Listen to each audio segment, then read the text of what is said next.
Veterans of Davos often refer to this awe-inspiring work of nature as the Magic Mountain.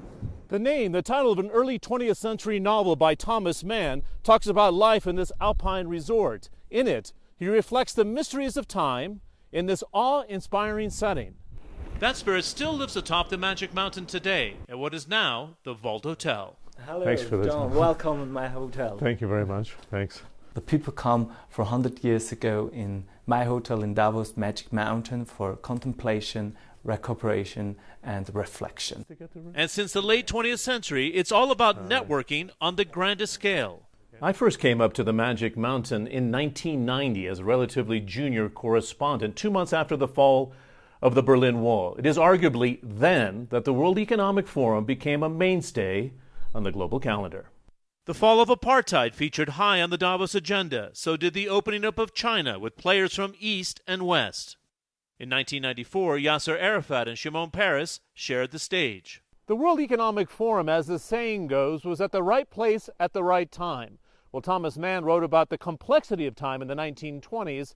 In the 1990s, time was compressed here. You had the fall of the Berlin Wall, the dropping of trade barriers, the opening up of China, and the proliferation of the internet, all taking place within that decade.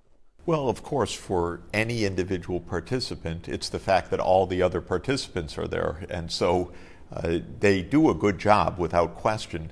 But the early mover phenomenon means that they got there, that's the place to be, and it remained the place to be for decades now. As those events came together, sparking a period of rapid growth in the 1990s, so too did the major players, all making the journey up the Swiss Alps to here in Davos.